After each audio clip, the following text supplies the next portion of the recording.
Hello and welcome to Fast Girl Speaks. Today is, oh my goodness, it's January 27th because it's my high school best friend's birthday. She doesn't watch this episode. She doesn't watch this episode. Well, she doesn't watch this episode, but she doesn't watch this podcast. But I just want to wish her happy birthday. It's January 27th. I'm Amy Beth, also known as the Fat Squirrel on Ravelry and the Fat SQRRL on Instagram. Welcome. We have such a natter ahead of us. Are you ready? I thought I didn't have anything to talk about, and then I started to like make notes, and I was like, oh my gosh, this is ridiculous. Because like it feels like I'm like, oh, I haven't done anything. Just been a lump. And like part of me is like, oh, I've just been a lump. And the part of me is like, I've just been a lump.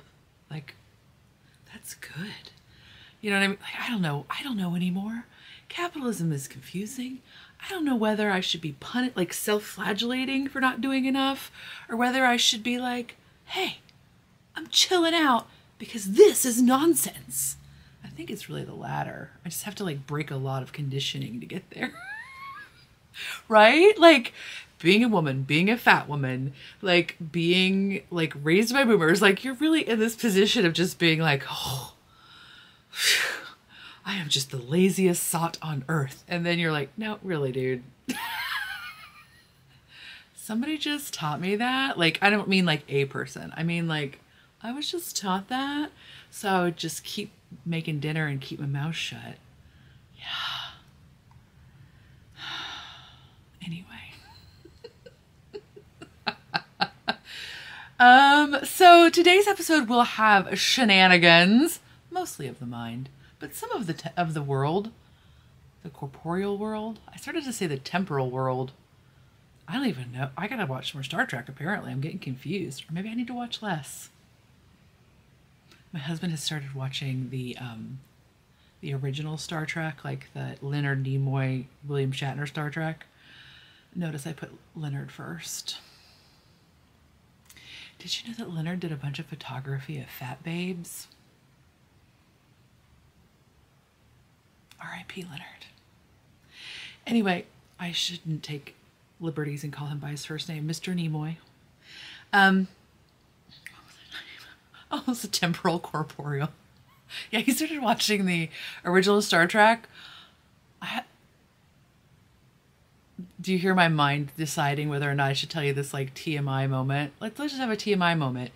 My husband is in this weird place where he only wants to watch Stargate. Okay, and I say he's in this weird place. He's been in this weird place for like 3 years.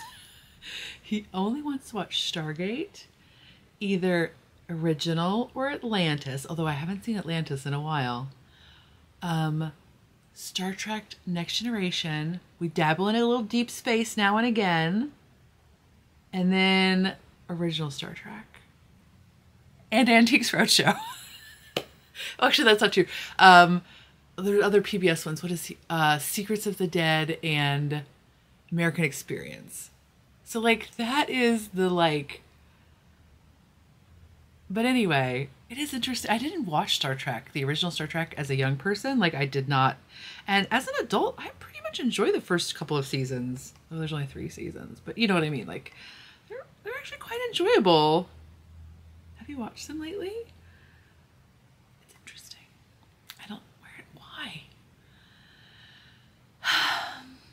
ADD brains are fun.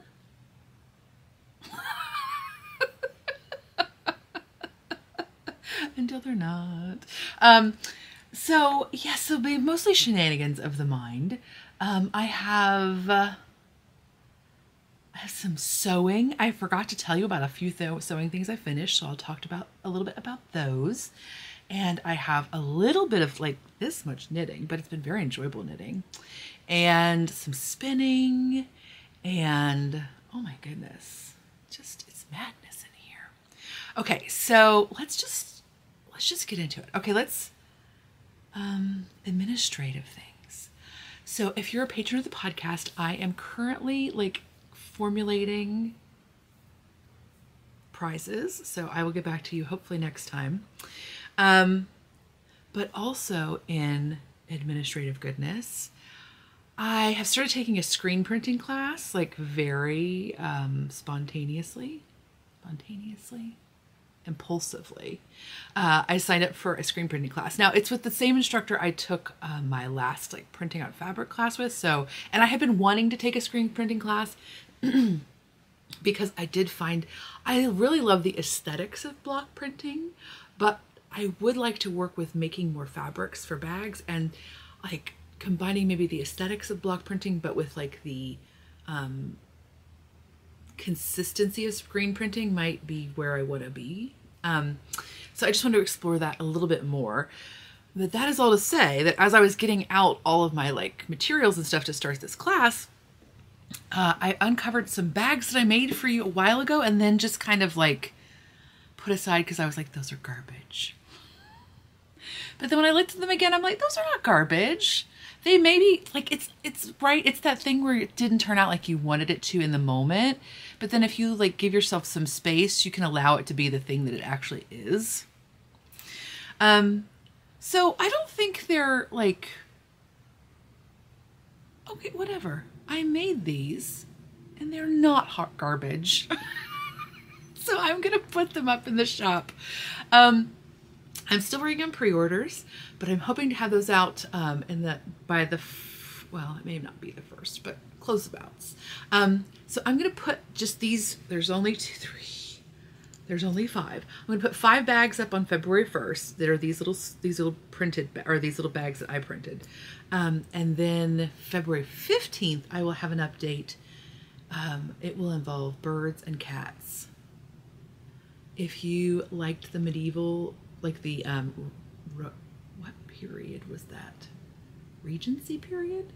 Whatever. If you enjoyed the birds and ball gowns bag, but didn't maybe want such a big scale, I'm going to have it in a smaller scale on some large wedge size bags. And then I have a really fun cat print that is very printmakerly. And so I thought it'd be fun to do those together. So those will be February 15th. But February 1st, oh, I'm wearing a Ricky hat. It's R-I-K-K-E. I apologize. I don't remember the name of the designer off the top of my head, but it's Ricky. It's a DK weight hat. It's a favorite pattern of mine. Is it? I can't remember if it's free or not, but if it's not free, it's totally worth it because it is one of my favorite hats to wear, one of my favorite hats to knit. I don't really like to purl. I am a continental knitter, and so purling is typically for continental knitters, purling is not our favorite. And so what I do is I do a no purl garter in the round. And I've talked a little bit about on this show, but also Paula Emmons Feasley of Knitting Pipeline, who is no longer with us, has a video out on YouTube if you want to search no purl garter in the round. So, and I think I have a video too. Maybe I'll remember to put a link to that in there. That's a thing that I have, right? But anyway, so that's the Ricky hat. And I apologize. I don't know who this dyer is. I feel like it's Marigold Jen, who is no longer dying, but I could be wrong. But I feel like it's her. Anyway. February 1st. So I have these bags, are all sweater size. They are a linen canvas. It's a very rustic. Let me see if I can get you the texture. Yeah, there we go. It is a very rustic texture. I think they're like a 10-ounce linen, but I also, they also have an interface, like a batting interface. So they're definitely meaty. I love a meaty bag. So they are used, I made these using Jacquard inks. So they're all just like very painterly, very, right. And I made them in the sun, in the backyard. And even though I'm not a summer person, it was a very beautiful experience. It was very lovely. So I have this guy who, this is my favorite side, squares. I really like these squares and how they turned out. Right? And so I have these guys. If you like a little bit of a, these are like an 80s jam somewhere in them, right? Like there's a little bit of Jen and the Holograms, like, but she grew up and really liked rustic canvas. I don't know, people. But I really like these. And then I have these guys. It's just like a simple cross shaping going on. And then I have one that's very similar to that. So these are the two that are closest together because I really enjoyed this cross system here. So yeah, these are, again, these have been laundered. This linen has been laundered, and so it does have some like pre-pilling, I guess you would say. Like it has like some raised texture in it. Whereas if it were a garment, it might kind of pill and then that pill might come off, but I like it that way. But if you don't, you could, you know, take a sweater shaver to it or what have you, but it's up to you, man. So yeah, I'm gonna put those up February 1st and at 9 p.m. Eastern. And if anybody likes them, they're there. I like them. They're definitely one of a kind. Again, that's my sweater size. They all have just an unbleached cotton lining. They have a 5-inch gusset in the bottom. So these are great for your ginormo shawls, like your 5-skein shawls. They're great for, if you're a smaller human, they're great for a sweater. If you're a human my size or in my neighborhood, they're work for like a fingering weight sweater, or probably even a sport weight sweater. I think I've knit a sport weight sweater in them. But also like your just sweater in progress or what have you. So here's those guys. So I think that's all the administration. Do you want some? I'm having, what is it? Santa's Secret tea from David's Tea. It's a sometimes treat and it's very enjoyable. So if you'd like some, there's some in there. I was very heavy-handed on filling my cup. I was afraid I was going to spill everywhere, but I magically did not. So do you like a peppermint tea? This one is, I'm not gonna lie, it's ridiculous. It's very much ridiculous. It has like itty bitty white chocolate chips in it and like pieces of candy cane and like little candy cane chips. And does it have like a little snowflake in it too? Maybe the snowflake is actually the white chocolate component. Whatever, it's ridiculous, but it's fun. And also it makes me feel kind of like awake.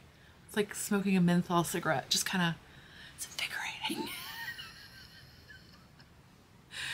You worked in food service, you know what it is. Man, what do kids, I guess they vape now. I was like, man, when I worked at the bakery, as I started smoking when I worked at the bakery because it was like, it was the only way you could get a break. It was the only way you could get a break was to be like, I gotta go smoke a cigarette. Like that was the only way you could get out of that place. I hope things have changed. Well, that bakery's no longer, but you know what I mean, like in food service in general. Yeah, they were rough on us. That was like the physically, okay, that was the most stressful, but also the most rewarding, but also the most exhausting, but also like the craziest place I ever worked. It was the best. I mean, there were definitely times at the time where it was not the best. But like at one point I looked around and I was like, I'm the only person in here who has not been inside of a jail cell. And it wasn't like I was making assumptions. Like I knew. It was crazy. One day, oh my gosh, my first day, I didn't even know we were getting on this is a tangent. My very first day, it was the first job. I mean, my mom owned a flower shop when I was younger. And so that was a very surprisingly physical job. Like you're lifting like heavy buckets of water. It's kind of gross, like, cause there's always like that bucket in the back of the cooler that gets kind of funky. And like, it was very rushed and on your feet all the time. It was a very physically demanding job, but not to the same extent as the bakery because like we were a bread bakery. So I only mixed like one day a week. I don't know how the mixers did it. Their boss boss. Cause like I only mixed one day a week and it was the baguette day. And it was it was a short day. Cause we did not make bread. Like we made the bread the day before and then delivered it the next morning. Cause it had to cool. It was a whole thing. But like, so Saturday morning you would come in at like 4 and do baguettes and then they would be delivered that day, but probably for eating Saturday night or Sunday lunch. Anyway, this is the only day I mixed, and it was the smallest day, like by 10th. Like it's only like 10% of a normal day probably. And it was atrocious. Like, cause you have like, you're mixing like, I don't know, 150, 200 pounds of, that's a slight day. But anyway, like 250 pounds of bread dough, but it's in like a floor mixer. So you have to like get the dough out of the floor bucket, like the bucket that is on, like the dough bowl that's on the floor. You have to get it up out of the mixer and into the proofing bucket by yourself because it's 4 a.m. and nobody else is there. Oh my gosh. Dude, it was rough. Rough. Anyway, my very first day there, it was like, I was just really committed to try to like be good at this job. I mean, I knew I wasn't good, but you know what I mean? Like I was really committed to trying to like learn and do a thing. And so like towards the end of the day, I was in the back room, like doing some dishes. And I had my head against the like metal shelf above the sink, like one of those big deep metal sinks. And I was just like doing the breathing as I was washing dishes because I was fully ready to vomit because I was so physically exhausted. I was nauseous beyond like being able to deal with it. Hence the like slow breathing over like a steaming sink of dishes, which doesn't help, but you know what I mean. And then my manager fully came into the back room and was like, "So how you doing?" Like she was very intense. She was she was so much cooler than any, you know, she was her. And so she comes back and she's like, you know, "How are you doing?" And everything's like, and I'm just like, "I'm okay." And then she's like, "All right, so as soon as you're done there, we're going to go ahead and move these like 6 pallets of flour from here to here."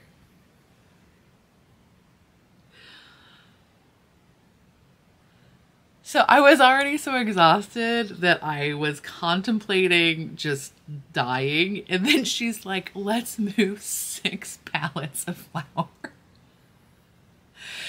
They were not completely full, but there had to be there was at least 15 bags on each one.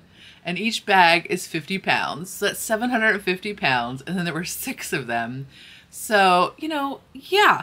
Let's go. Bing, bing, boom. It wasn't just 2 of us, but still.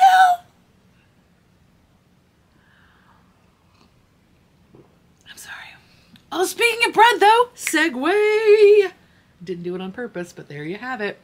A while ago, I talked to you about a bread book that I had checked out from the library, which I forgot to bring, but I will just tell you what it was. It was Bread Song. That's it, right? And I'll show you a picture of it so you can it'll jog your memory. And so I don't know if you recall, but I told you, here it is, Bread Song. How Baking Changed Our Lives by Kitty and Al Tate. Excuse me. So it looks like that. It's a really lovely book. No dust jacket. That photo is actually embedded into the hardcover. It's got really lovely little line illustrations. But one of the recipes that I really wanted to try involved using Marmite.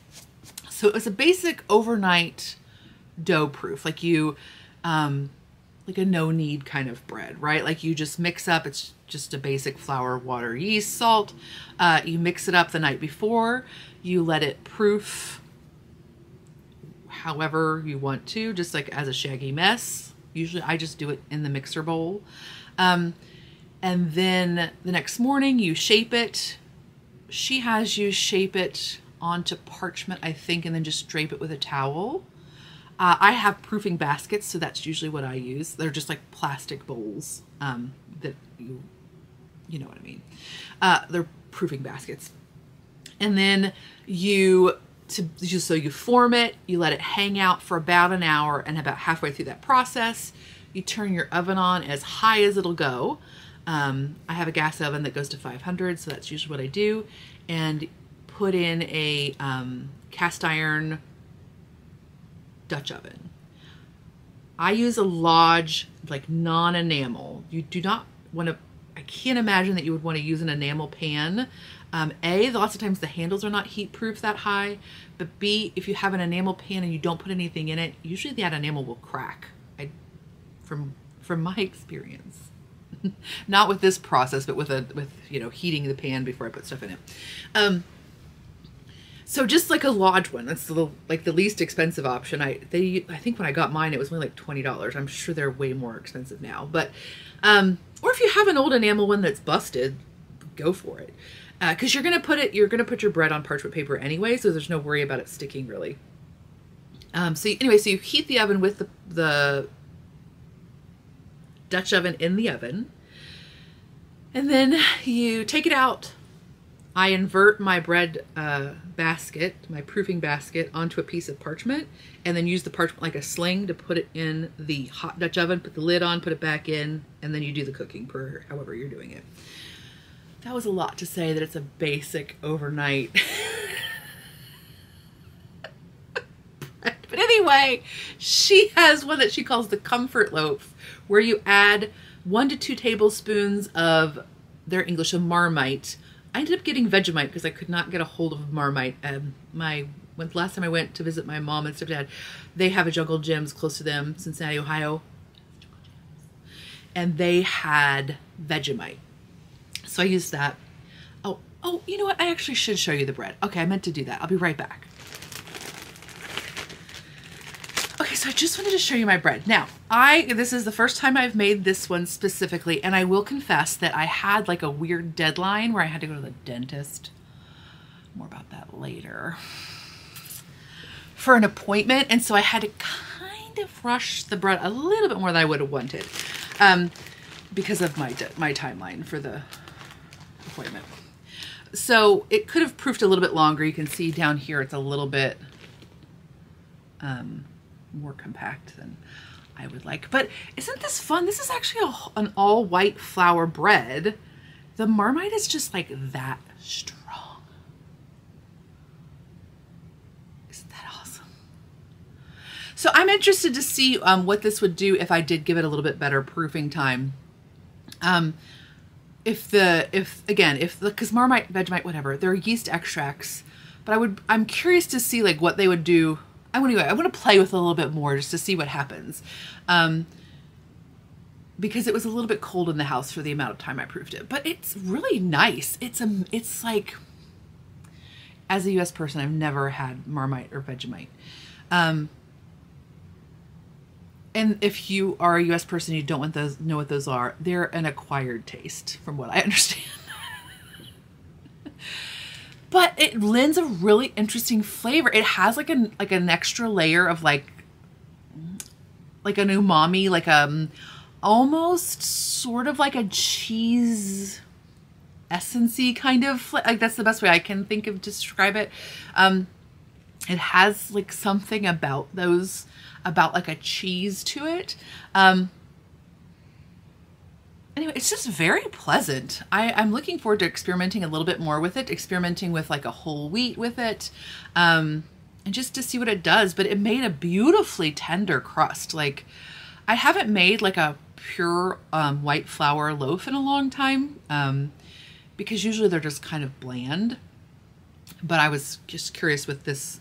I wanted to give it a pretty blank canvas trying out this Vegemite Marmite thing. So, but it had a really like surprisingly tender crust on it, especially since it was a little bit underproofed.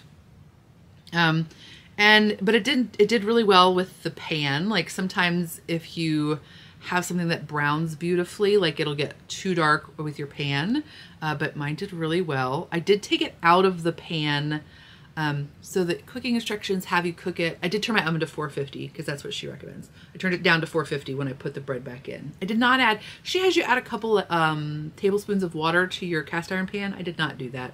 My loaf was wet enough. I did make my loaf a little bit wetter than hers just because that was like where I was more comfortable. Gosh, why do I talk so much, y'all? You really need to be here to shut me up. Anyway, oh, so she has you cook it, I think, for like 30 minutes with the pan in the pan covered, and then she has you uncover it for like the last 10 or something. I went ahead and just took mine out of the pan for the last 10, just because I've had experience with that cooking method before, and that seems to work best for us. For me, I'm not the only one cooking bread in this house. Also the only one eating bread, so this kind of bread anyway. But anyway, so it was very delightful, and yet it's still good with, like, if you want a little bit of honey on it or something, because that was my other thing. It was like, is this bread like too whatever it is for like to carry a sweet thing? But it was really lovely with honey. I did not care for it with jam, but I gotta be honest with you, I love making jam. I'm not a huge fan of jam. I like the idea of jam. I like to look at it in a jar. But it was still nice. It was very nice with honey. So toasted and lovely. And it had like a much more toasted kind of flavor to it when it was fresh. Or, I mean, it still does, but like I tend to, like, if the bread has been in plastic for storage, I just tend to toast things. Toast is superior to bread. It's just the way it is. I'm sorry. But this was good, even not toasted, like day of baking. It had a nice, good flavor. It was robust. Anyway, so enjoyable. So that's the comfort loaf which is just part of the very first recipe, which is her basic overnight loaf, I think, from Bread Song. I recommend it. Check it out from your library, dudes. I would say it's a library checkout. I don't think it's an add it to your library necessarily, although it is very lovely. Speaking of libraries, I'm full of segues today. Okay, I wanted to show you this book. I think I'm gonna try this reading vlog thing. I'm gonna try it out. We'll see how it goes. But I have a plan to do a reading vlog, and that one will contain my January reading. So it should contain, these are almost, well, whatever. This is what I think it's gonna contain. Aubrey Gordon's You Just Need to Lose Weight and 19 Other Myths About Fat People. Highly recommend. Spoiler alert. She's a genius. The Middle Out, which is a book about economics, middle out versus top-down economics, by Michael Tomasky. Although I think I'm going to do that one in 2 parts because there's kind of like, it's a lot. So I think I might do that one in 2 parts. We'll see. Because I just finished part 1 of the book and now I'm like ready to start part 2, but I might need like a timeout. The Anthropocene Reviewed by John Green, who is an Indianapolis resident. By the way, I don't know what's wrong with my brain or my mouth. Maybe it's my mouth. My brain, one of them likes to say Pleistocene instead of Anthropocene, so I apologize if I messed you up on the last podcast, and I probably will again when referring to it in the future. I know those are 2 different things, but my mouth just says them like they're interchangeable. They are neither phonetically or actually interchangeable. I don't know what's wrong with me. And then like 10 Steps in a Net, I think I will. I don't know if I'll be able to process it by the time I'll be done reading it, but will I be able to process it? I don't know. We'll see. Which is by Hannah Gadsby. Nevermore by Jessica Townsend, Shady Hollow by Juno Black, and Well Met by Jen DeLuca. I think those are what's going to be on my January. We'll see how it goes. I don't know. We'll see. I may start to record it and be like, never mind. We'll see. But in the meantime, I wanted to show you this library book that I got because it feels like it's, you know, crafty, and so we should talk about it here. So this is Make, Sew, and Mend, Traditional Techniques to Sustainably Maintain and Refashion Your Clothes. It's by Bernadette Banner. I know that she is a big YouTube person, and I have not watched any of her YouTubes. this is a lovely book. I have another self-published book on hand sewing, which I've talked about in the past. And it's excellent, but this is a really lovely book in addition to being, I think, quite useful. I was a little bit concerned that, like, because her aesthetic is very much not mine, right? And so I was like, I don't know about this, but it is applicable to all especially hand sewing, but the techniques are whatever. If you're a sewist or you're interested in learning to sew, if you're at all interested in hand sewing, I recommend this. Let me just show you a few things. Like, okay, so let's first off talk about, oh my gosh, by the way, the photography. So one thing she does is she features different sewists, and look at this dapper dude. Camera, thank you. How cute is he? So throughout the book, there are different sewists featured. But let me just give you the table of contents to give you an idea. Oh, I think I already passed it. Yeah. Okay. So there's like a preparing materials where she talks about like cutting things out, different kinds of fabric a little bit, thread marking. That was not different techniques of pinning, which I had never even thought about, but was very interesting. Then she talks about the different forms of hand stitching. So she talks about things like longevity and things like that, tools, but she has running stitch, basting, back stitch, half back stitch, combination stitch, witch stitch, herringbone stitch, pad stitching. She goes on to applications, which are like finishing edges. That's one section where she talks about pinking, overcasting, binding, turning and felling, counter hems, French seams, a matter of pressing importance, where she talks about closures, and then like a little bit. So anyway, they're very precious. But one of these things, okay, so I'm just going to go through in the order that I marked things without a better overall thing. Oh, like literally every sewist she features could not be cuter. So this part I really like. This one is just piecing is period, like as in time period. This is like totally just like a little afterthought. Like, no, I shouldn't say it's an afterthought, but it's like a small little bit, right? But she talks about how fabric, of course, historically had to all be made, and it was so labor intensive that you would have used every little bit, and sometimes that involves piecing within your piece, right?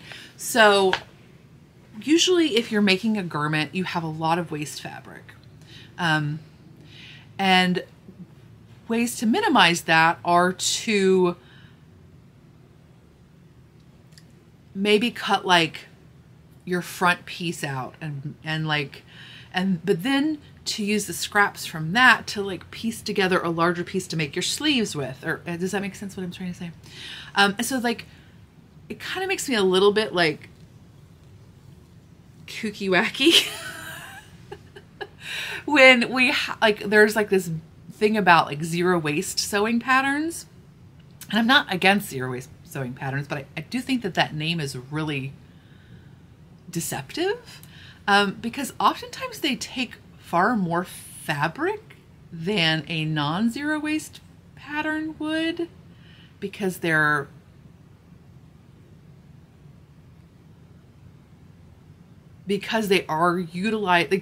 utilizing whole widths of the fabric, or close to like whole widths of the fabric to do certain things. Like they do minimize the amount of fabric that you would have to like toss if you were going to just strictly toss it, but it also often requires more fabric than, like, especially for slimmer people, that they would need for a regular or a more traditional sewing pattern. And right, so I mean there's definitely positives to that, like meaning that like lots of them are more like boxier in shape, and so like theoretically you could take those garments apart and like you would have more fabric to work with if you were going to do if you're going to cut something else from them or like repurpose them in some way. So that's definitely a positive. But I just like the name is like kind of like, it's a little bit like irritatingly misleading to me. So to me, zero waste would much better be served to like piece pattern pieces or piece fabric within your pattern pieces. Anyway, and to talk more about that and like utilizing those scraps, those offcuts from like a couple of main pieces to then like build them up into like your sleeve or, you know, or your facings or something that you're maybe, if you're really concerned about it showing, like, I just really was like, oh, when she, there's this fun one about, this is just a few things, but making buttons from your fabric. So instead of like having to go buy buttons, which by the way, buttons are always like, you're like, oh, I've already spent so much money on this garment, whether it's like a knitted garment or a sewn garment. You're like, oh, I've already spent all this money. And then you go to buy buttons and you're like, crikey. I didn't know there was going to be like an additional 10% charge.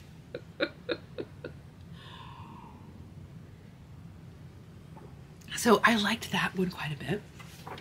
What else? Oh, look at how fun this is.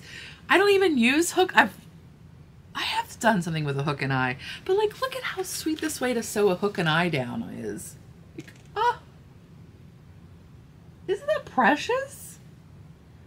I just had never even thought to do that before. But anyway, that's another sewist. But, and she does have, and there is a section on like mending, and she does have a section on darning a sock, or a few pages on darning a sock. But anyway, if you're, I would definitely check it out from the library, see if it's your jam. But I think I might actually end up adding this one to my permanent home library. I think it's a great reference. And I was just talking to, oh my gosh, there's another segue coming. I was just talking to my hairstylist. She's super cute. She's a younger woman, and she was talking about her husband, and she and her husband are going to take a sewing class at like a neighborhood, at a local place. And we were just talking, and I was like, you know, have you thought about hand sewing? Because she was talking about how she wants to do more sewing, but like she just doesn't have the time. And so I was just talking to her. I was kind of like, you know, kind of advocating for hand sewing as a great alternative.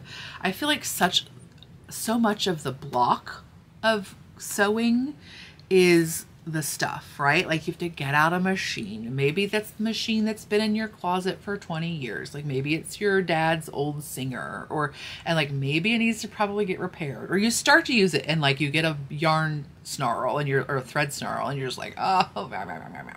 And like either way, you have to like clean off a whole giant surface, get the machine out, even if it's in good working order. And then like you feel like you have like this pressure to get this thing done so that you can like clean off your table again, like if you don't have dedicated space. And I feel like that's one of the biggest obstacles to sewing. I mean, there are other ones, don't get me wrong, but like that's a big hurdle to kind of get over. And the lovely thing about hand sewing is it does remove that portion of that, removes that obstacle.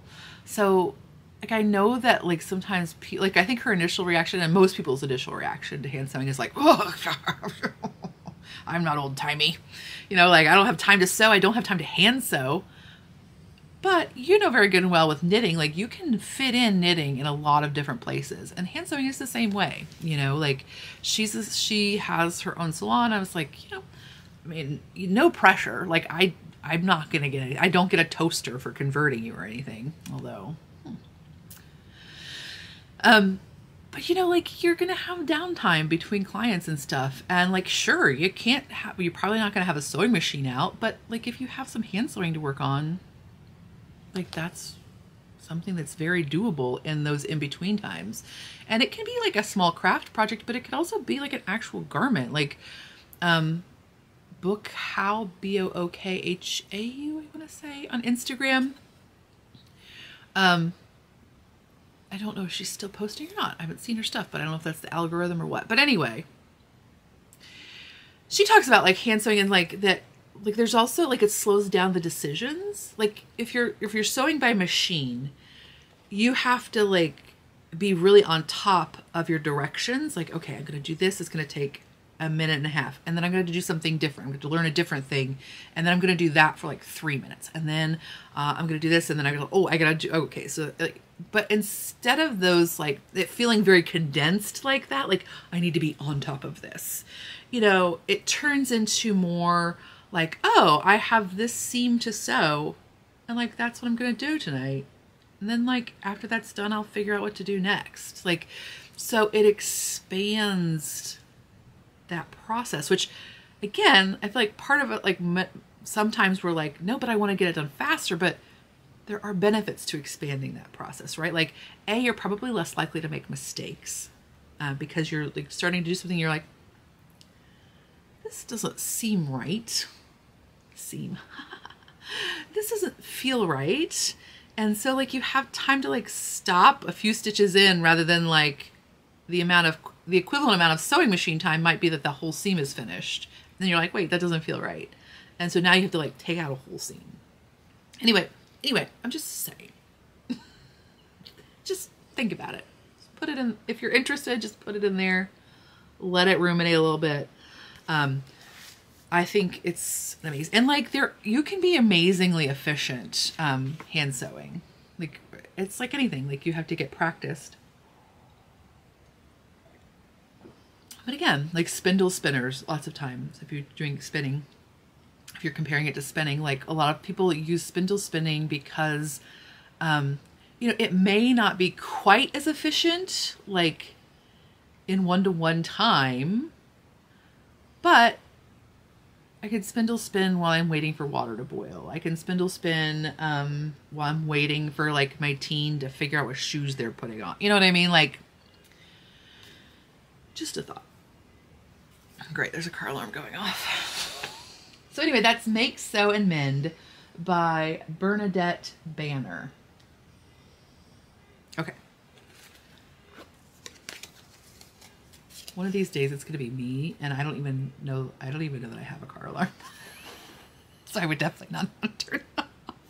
Because every time it happens, I'm like, who's even using car alarms? I mean, my car's in a garage, but I'm just saying, like, one of these days is gonna be my fault. Okay, so segue, stylist, hand sewing, stylist, bazam. So I just went to the hairstylist yesterday. I usually hate to go to the hairstylist. It's just not something I enjoy. But it is like, so it's like a chore, but I've gotten better at it because I now have a stylist that I can walk to, and somehow like getting to walk there makes it like a fun activity. Don't question these things, right? But the best thing is, while I was there, okay, this is just between us apparently, it's against some sort of regulation.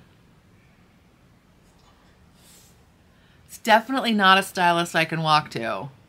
It's a stylist in a different city that I go to.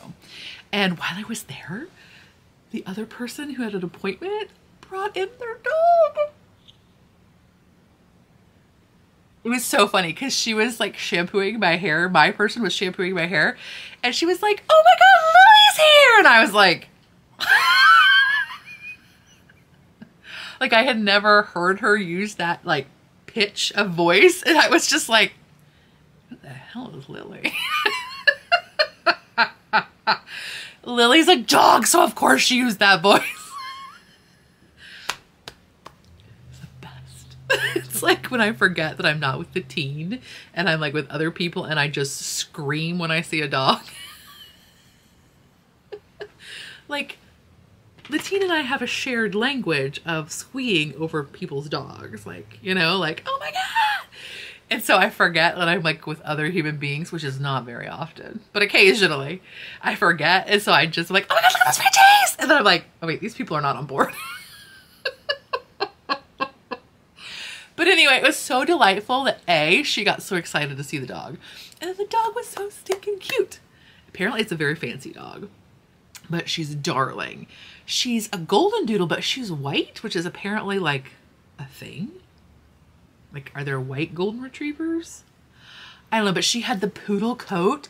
So she had this super like, and she had just had a haircut. So her hair was just like so so yummy. And like, you just want to, it was like sheepy, right? Like you just want to like do this, like, oh. And she was super cute and playful. She was standard size. She was super cute and playful. And like, normally I would have rolled my eyes, but she had her toenails painted and they were so cute.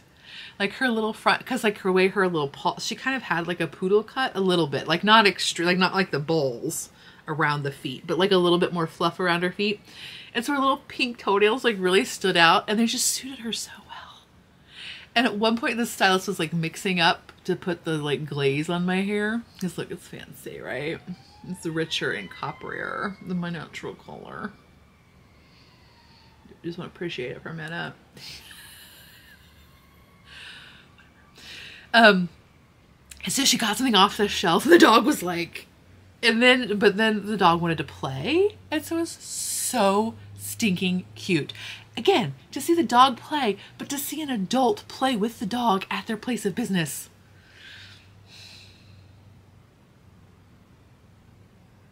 Who was I talking to about adult and playfulness?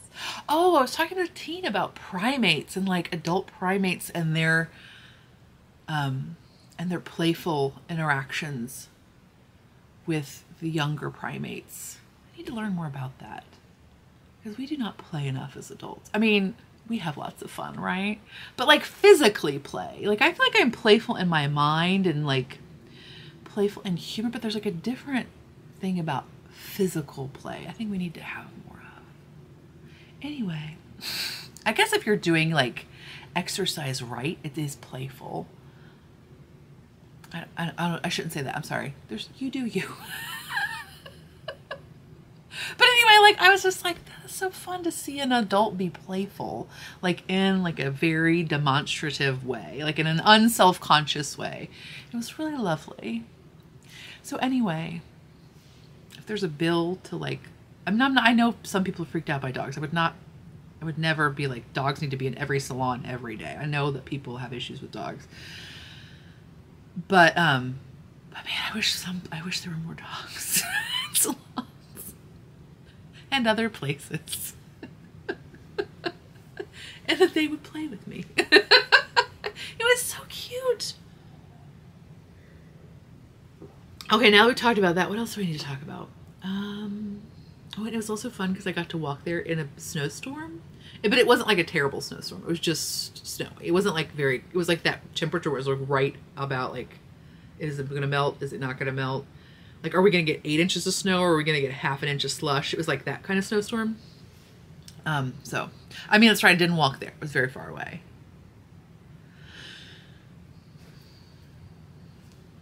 Anyway, I am highly in favor. And by the way, I am highly in favor of regulating many things. Regulation has done a lot for us, but maybe not salons. But could like definitely like regulating pollutants, like other things need to be regulated. I'm not an anti-regulator, pro-regulation, but maybe not salons. Okay, just saying. But anyway. Oh, the dentist. I need to be pro-regulating dentists. Oh. So I had to go to I don't even know if we should talk about that. We've talked about enough other stuff. Whatever, dental stuff stinks. That's probably what I have to say. I have this one tooth that's by itself, right? Okay, so like full disclosure, dental work, another way that poor people stay poor. Flippin' A, man. Like, so I have one tooth that is just by itself. It had, originally, I went in like five years ago, 5 years ago, probably. It was right after Rhinebeck. Yeah, it was probably about 4 or 5 years ago. I had to go in and I had to have a root canal in one tooth and a crown put on another tooth.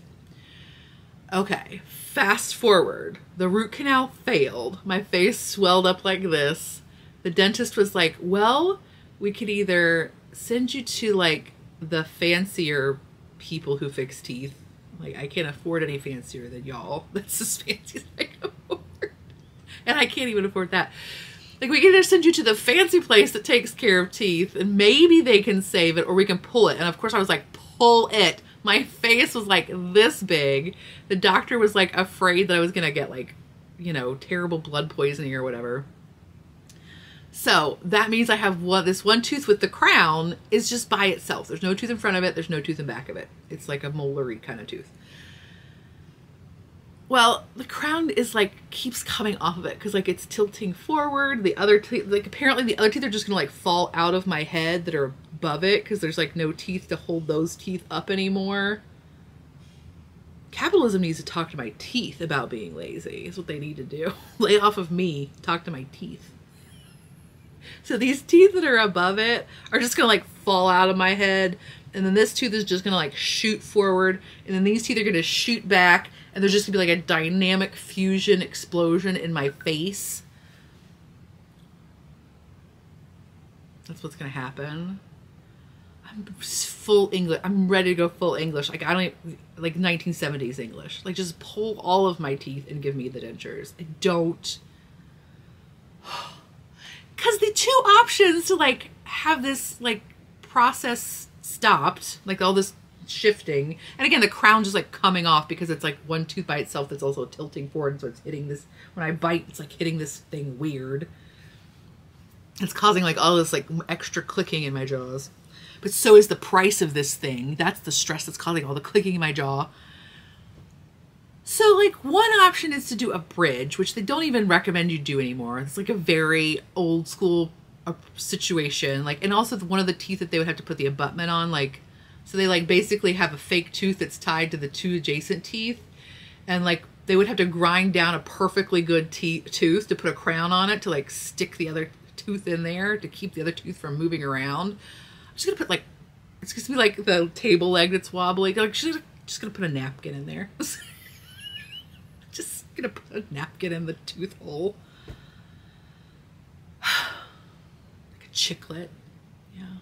Man, chew a bazooka a few times. That's basically dental hardness, right? Just jam it in there. Or the other option is an implant. Which, okay, so the bad thing about a bridge is also like it just basically creates like a place for infection to grow in your head. Like, because you can't really clean it very well. And also like I have a big mouth, like not literally, but figuratively, but it's quite small in reality. And so like, it's already hard for me to get those teeth flossed, hence the teeth being gone. So like putting a bridge in there is basically just like welcoming bacteria into my system. Like, hey bacteria, why don't you just mess with my immune system some? So that option is $4,000. By the way, we technically have dental insurance. Apparently it's a ruse. I don't know what we're paying for. Then the other option, which is like clearly the only option, which I'm like, am I being tricked? I don't know, but the way they presented it is to put an implant in there, which is basically just like they screw down into your jaw and they put a fake tooth in there. I should have put a content warning on this. Sorry.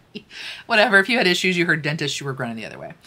By the way, my uncles, I have two dentist uncles who are no longer practicing. They might have to call them and just come out of retirement to put this chiclet in my head. But anyway, oh, so this option is $8,000 because I had to put like a fake tooth in and then redo the crown of the crooked tooth that's coming this way. $8,000. That is, if I'm not mistaken, I may have paid $8,500 for my car, but I think it was $8,000.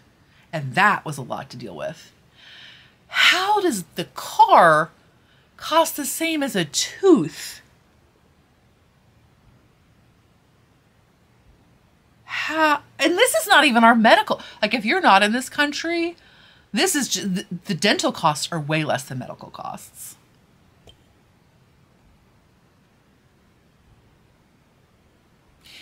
The pressure, and like, let me just discuss, these people are all lovely human beings. Like, they are just lovely. It's not that they are like predatory and mean. They are all quite lovely. The little hygienist who came to talk to me about the price options was like, I was like, yeah, those are both a lot of money. And she's like, I know. She's like, we do have some financing. And I'm like, $10,000 over a year with no interest is $666 a month. How is that an option for any human being? Anyway, so that is not me complaining to be like, oh, woe is me. I mean, yes, it is that, clearly. But it's more just to be like, this is a fundamental injustice.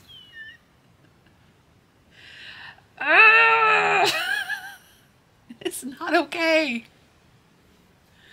Nobody can afford that except somebody who can afford to not have that happen, right?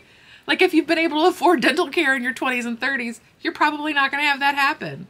But if you were like me and you worked in a bakery with a bunch of jailbirds, did not have dental insurance.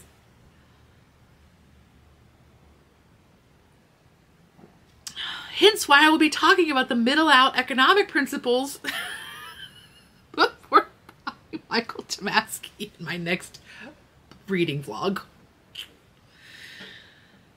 Oh my, don't even get me started on the healthcare.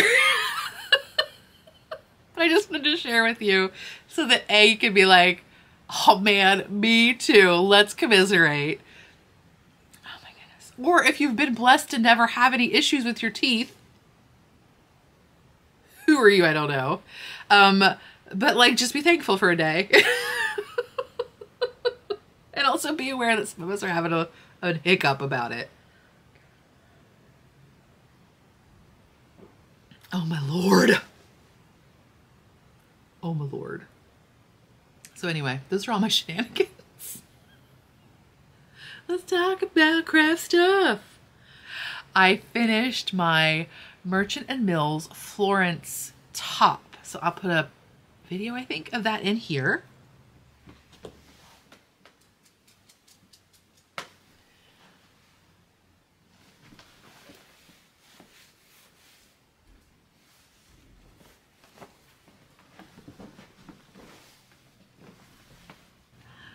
So how ridiculous is this? I am a 45-year-old almost woman with a peplum shirt.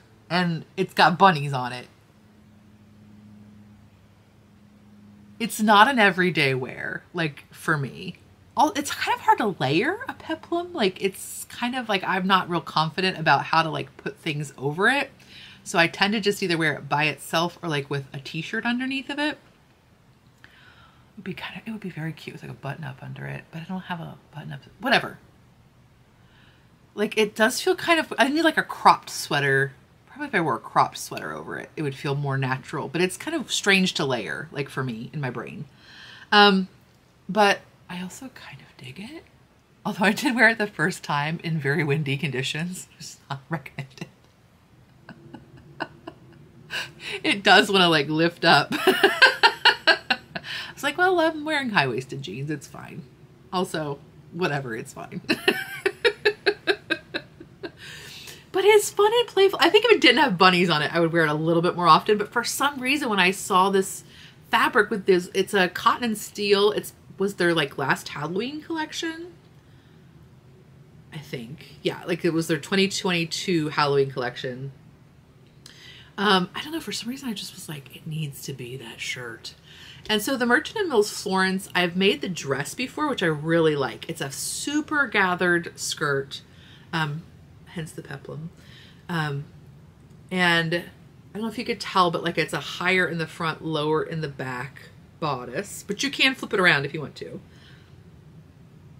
But so the thing I did differently on the blouse is I noticed on the dress my like it kept wanting to like ride up.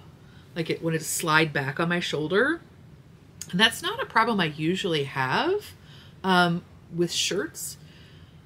But I did look up like how to solve that and said usually you need to do a shoulder adjustment.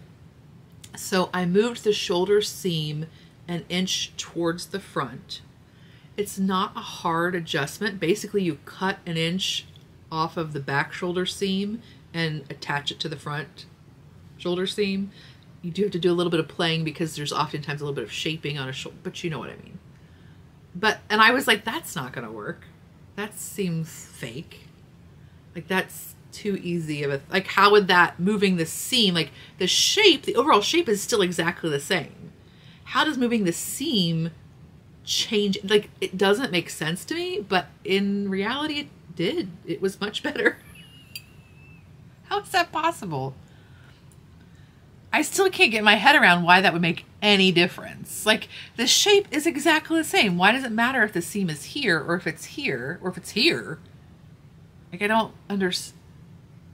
It is also possible that it made a difference simply because it was a shirt and not a dress, so there's like less weight pulling on it. Another thing I did, again, maybe it had no effect at all. Another thing I did is that I made the front of the shirt a size bigger than the back, or maybe even 2 sizes bigger. Now I can't remember. I am a bustier human, and so that also might have helped, because lots of times if a shirt is too tight in the bust, it will push up and like rock back. So I don't know, maybe it wasn't the shoulder seam at all, or maybe like the shoulder seam helped but not as much. Whatever, those are the things I did. It was better. And so then the next thing I am sewing is this little doodad. So this is Patterns by Annie. This is a catch-all caddy. I'm not completely finished. I am still stitching the binding down. But how stinking cute is this? I have made one before. So here's my other one, my old one. And it is a horribly useful little thing. So right now it has a bunch of tarot decks in it, or oracle decks, or both. It's a really fun and useful caddy. Did I say Patterns by Annie? I think I did. It is a pain in the butt to sew. It is not fun to sew. It is definitely, like, I'm a process knitter. I'm a product sewer. Like, and this, but I could be a process and sewist. But this is a pain, but it is so useful and so cute, right? So this is my old one. It's gotta be 6 years old, 7 years old. I don't even know. It's super useful. And this is my new one that I'm working on. I have no idea what fabrics those are. These are, I don't know what these are either, but they are Art Gallery. But I don't know if you can see, but this one has like little nests in it. It's so sweet. So this quilting is a new quilting technique. Well, it's not technique. It's a quilting stitch I'm trying out. Basically, my sewing machine has like a zigzag stitch that's made up of multiple stitches. So instead of it just being one thread to go from point to point, there's like 3 stitches going from point to point. So like if you do a zigzag, like a traditional zigzag where it's like all one thread on each angle, like that's going to get caught and pulled really easily. Whereas this one, I'm hoping, won't do that. So what this guy utilizes is, she has her own product called Soft and Stable, which I have not used. You can get it at like, well, you can get it on Amazon and other places, as well as her website. If you just look up Patterns by Annie, you'll get there. You can also use Pellon. There's another product, but I can't remember what it's called. Pellon does make a product as well that you can find at like Joann Fabrics or like whatever your equivalent big box fabric store is. And it is called, I don't know, it's Pellon Foam Flex, I want to say. It's, the word foam is definitely in the title. And it only comes in like 20-inch widths. You can purchase it in larger widths, I think, but you can only buy those online. And I think you have to buy like a pretty good quantity, if I'm not mistaken. I could be wrong. And so Pellon makes ones that don't have this like knitted fabric on them. And that's the least expensive, but I've never used it. I don't know what it's like. They make one that is 2-sided fusible. They make one that's 1-sided fusible, and they make one that's not fusible. Okay, So I've used the fusible ones and I've used the non-fusible one that has the knitted fabric on either side. And I really like them. They've held up really well. I mean, again, it's not like this fabric, it's not like I'm using this like as like my everyday tool caddy, but I mean, it's still held up really well over this long period of time. And there's a good amount of stuff in here. So it's very durable I mean, it's plastic. Let's just be quite frank. It's plastic, but it is very durable. It's going to last a really long time. But the one thing I will say about it is I am not typically a person who's very sensitive to odors. I feel like have a pretty sensitive smell, like a reflex or sense of smell.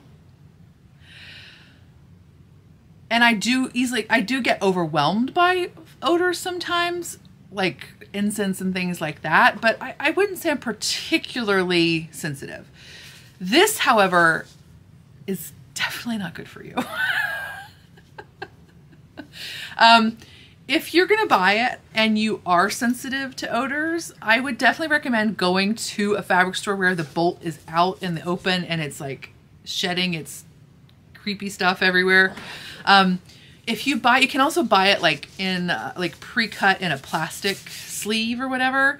If you do buy that, I would recommend at least 2 or 3 days before you're making your project to open it up, take this stuff out and put it outside or put it in your garage or put it in a room that you're not using somewhere that it can just off gas to its heart's content. After a few days, it's not noticeable anymore. And I definitely never noticed it in my sewn project, but this has probably been open for about a week. And I mean, you can smell it if you sniff it like I just did, but I don't notice it like here. When I'm working with it though, I did not remember to take it out and let it air out. It actually makes me nauseous. Like it does make me nauseous. Like, so it's clearly not a good thing. And especially if you use the fusible kind, wowza. Like I get like a headache, I get nauseous. So just, you know, heads up.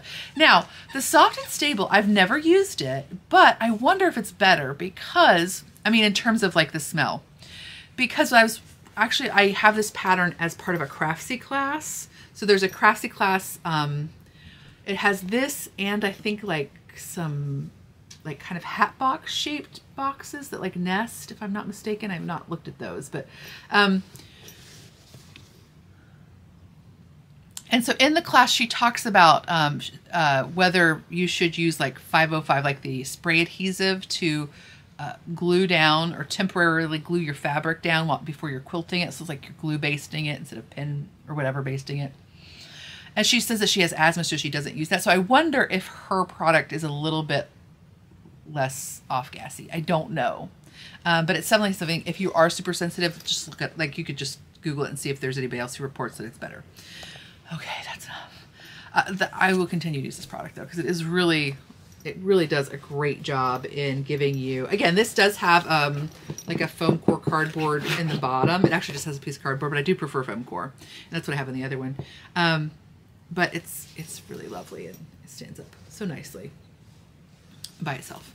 So yeah, and that's, you use that in the handles, you use it in the front and the back and the sides and the pockets. And then it has these great little bellows. She doesn't call them pockets because they're not closed on the bottom. So you can't like put your pins or anything in that. But they're made so like exact for like when I have my tarot-y decks in there, like you can put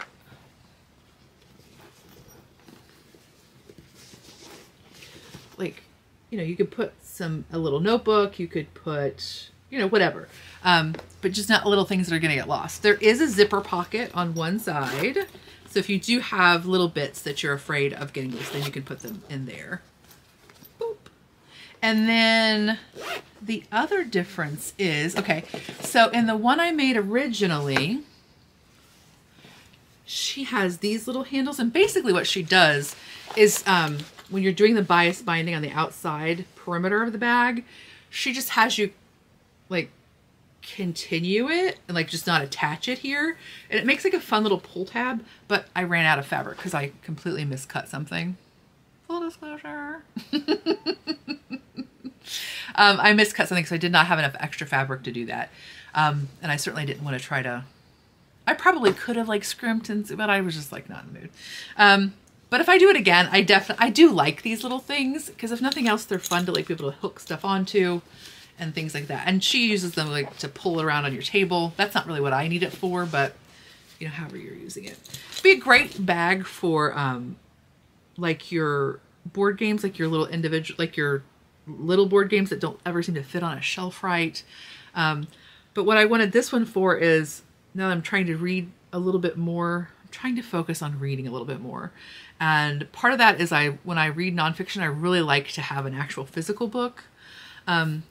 So I wanted something that I could like easily take upstairs, downstairs, you know, I would have like, it's not only so it would like look a little bit more tidy when I have like a stack of books and a journal and all that stuff, but it just would be easier for me to actually transport from like wherever I'm at in the house. So there's that. Isn't it so cute? There's like pockets here. There's pockets here. The other nice thing is that the handles are made with like a little piece of hardware right here, so they actually just fold down. They're not in the way. I know somebody is being like, well, why don't you make those for sale? No. Remember how I said they are a pain in the neck? They are a pain in the neck. I would suggest you be at least an intermediate sewist, like craft sewist, to do this, because it is challenging, especially like because you're sewing together. Like right here, there's 3 layers of this. So there's 1, 2, 3, 4. There's 6 layers of fabric and 3 layers of this foam, and then you're putting a binding on it, which is like another 4 layers of fabric. It's tedious. Now, she has you machine sew the binding down. Like, I mean, so I did like I do a quilt binding where I sew it with the machine on one side and then I tack it down by hand on the other side. Not particularly because I want it to look fancy, and actually not because I particularly enjoy it. This is not as fun to do the binding on because it is, well, it's just not as fun as a quilt. But it's really hard for me to sew that precisely through that many layers of fabric. And I know that I will probably rush. Like I'll be like, I'll be fine. And I'll just like muscle through it. And then later on, I'll be like, that looks really sloppy. Because I know myself. I'm 44 years old. So I am just tacking it down because I don't want it to look. And at first I really thought I had done that. I thought I had machine sewed it. I thought I had sewn it as directed. So machine sew the binding on and then wrap it and machine sew that. But on this one, I did the hand stitching on this one too. And I'm sure it was because I was like, yeah, I'm not gonna be able to do that at all effectively. But on this one, I did machine, this is how the binding would look if you did it per directions. Like, so there's like a little stitching line right there. I don't know if you can see it or not. And mine does look amazingly tidy for me. It's pretty surprising. But on this one, I did just do it by hand. Now, I do actually like the way it looks with the stitching. I just was afraid, again, I was afraid I'd be messy. But anyway, it's very fun. There's lots of different techniques in it. Again, the bellows pockets are like bananas. You're like, what is happening?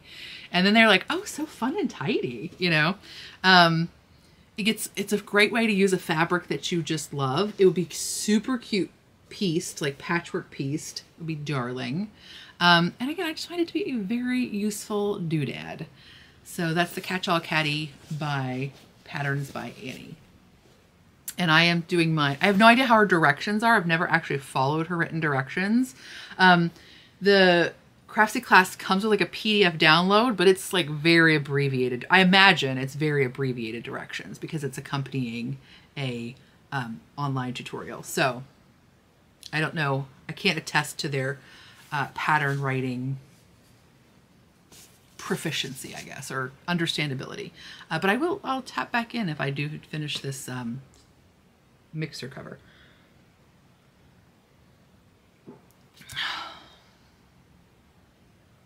tea's cold. I had to go get groceries. That was the last break. Was that the grocery driver came?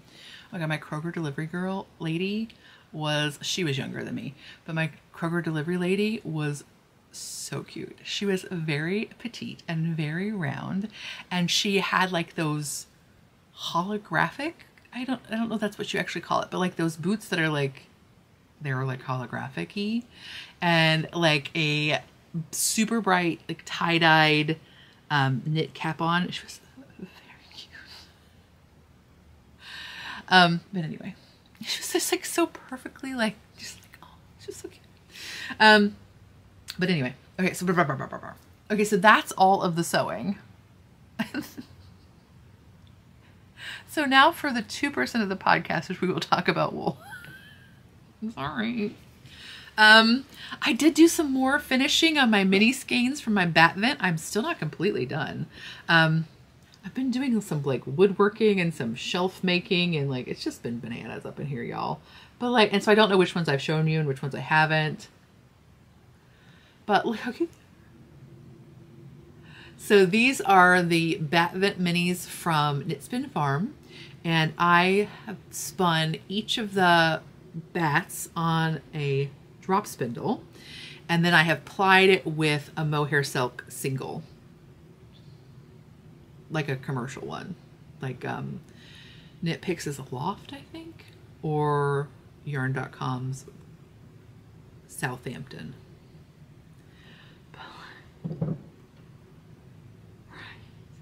So minty. I love the mint ones. So fun. The theme was ice castles. It's very ice castle-y, right? The camera's like, stop moving, woman. Either hide your face or don't. But yeah, I'm just gonna hold them there forever because it's cute. Okay, stop. Okay, I'm stopping. In knitting, I have a new cast on. So I have cast on a darn it, I know that we know how to say this. Musselburgh, I don't know, Musselburgh hat. It's by Isolde Teague. It's the one that's like a fingering weight tube with closed ends that you like turn back on itself. You know what I mean? You start it here with like a little pinhole cast on, and then you do the whole thing, and then you end it the same way, and then you flip it inside itself.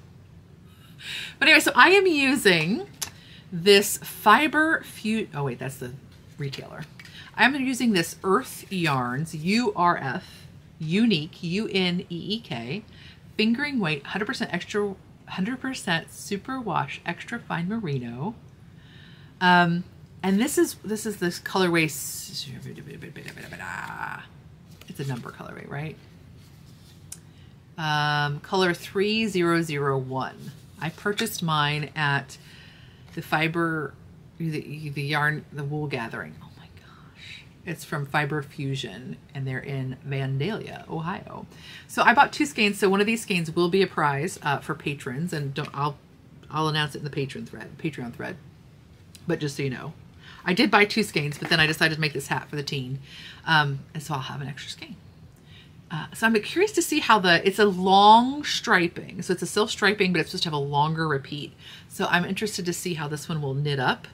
I tried to knit it a little bit more snugly than my last one. So I'm knitting it on a US 1, but it still feels kind of loose.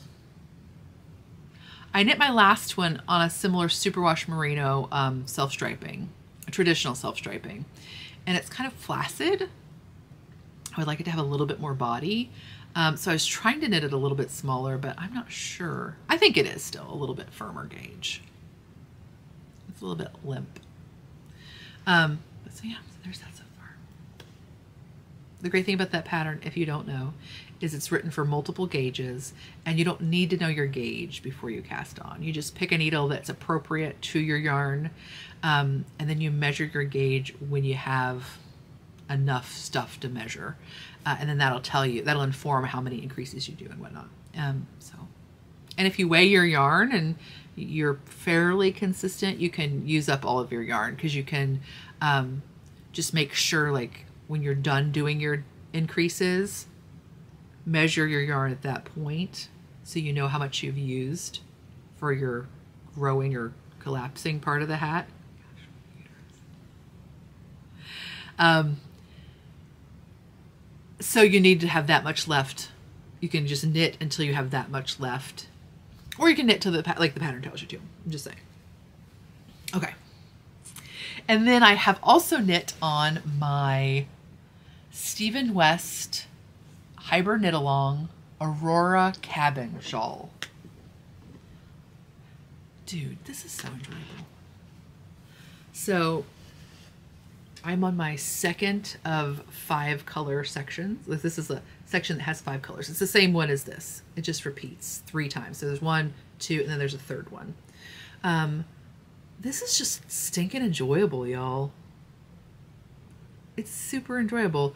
The pattern is exactly the same for each of these like rows, or not for these just rows, but like for each of these sections. So like you can see there's a carried slip stitch. So it's the same thing happening. You're just changing your colors out, and the colors change in the same order. So you do, I mean, you want to have the pattern with you just in case, but like it's after you do the first one, especially, you're like, oh, okay, I know what's going on. Even if you have to look back just to confirm, you're like, oh yeah, that's right. That's what I'm doing. Because all of his patterns are like that, yo. The only pattern I've knit by him that I did not care for was it building bricks or something like that? It was beautiful when it was done, but it was a pain while you're making it. Everything else, though, has been so enjoyable to make. So I'm just using a lot of different yarns. I am using like this clay from Madeline Tosh and this sort of like paper. I want to feel like it's like papery something in the title, but I don't know what I'm talking about. I'm using like some Quinson Company in the Fox colorway. I'm using another Crafty Girl. Like, look at this great blue, and another Madeline Tosh single. So I thought it was going to be horrid because you carry all, like in these sections, you're carrying all 5 yarns up the side. And I thought that is going to be a nightmare. And it really isn't. Like when you do change colors, I kind of have to go and like weave her in and out to like get that. What I do is I just like get the color that I'm about to work on separate. Like you kind of like untangle it. It's not entangled, but it's just all twisty, you know. Get that one separated out and then just keep the other ones all together, and it's yeah, totally is fine. My I-cord edge might not be, you know, it's not really bad at all though. Yeah, I don't think right? Like I think if I told you to look at it, you'd be like, oh yeah, that does look a little bit wonkier than it does in the 2 color section. But it's not like from across the room you'd be like, what the hey happened? Do you know what I mean? So it's very enjoyable. I can't believe how much I'm enjoying the white color. Like I'm extremely excited when I get to knit the white stripe. I don't know what's going on, but it is very enjoyable. So this is a great one if you want, I mean, it calls for 5 color, like 5 skeins of yarn, like 5 skeins, but you could definitely do it patchworky if you wanted to. You know, you could switch stuff out if you wanted to do 6 or 7 colors and you didn't quite have 100 grams of each. I think he does specifically say that you need to be fairly close to gauge because he used all of his yarn or almost all of his yarn, especially when you get down into like the final section. But if you feel confident playing with your color, it wouldn't matter. You could just switch in and out and have neighboring, like, you know, have adjacent colors prepared or throw an extra color in just for funsies, whatever. But yeah, I definitely want to make the hat. He has a hat that's the stitch pattern. I think that's going to be super fun, and it's chunkier. I don't know if it's a DK or what, but it's chunkier, so it's even more like, and like, just like, look how fun little dots end up being. What, you've got like little people in there. Little people in their little caves saying, hey, how you doing? Right? It's magical. It's very fun. I'm excited about the next 2 color section too, because it's like very seedy looking. Like seeds that you eat, not seeds as in sketchy. Why does seedy mean seedy? Maybe it's because like bread that was not great. Used to be more seeds in it, and that was what poor folks ate. I don't know, what is that? I don't know. Sorry, I'll look it up later. Or hopefully I just will forget and I won't look it up.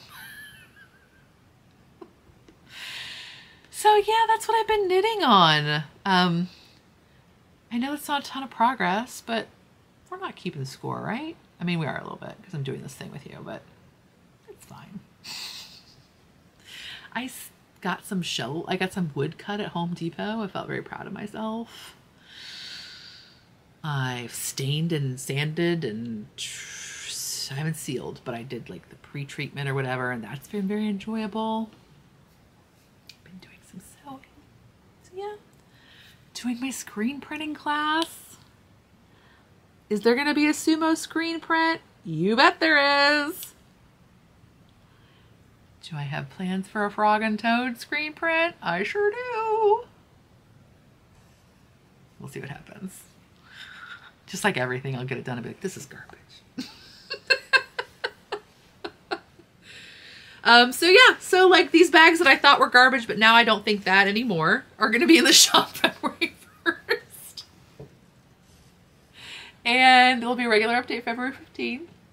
If you have stayed with me so this far, oh my gosh, bless yo heart.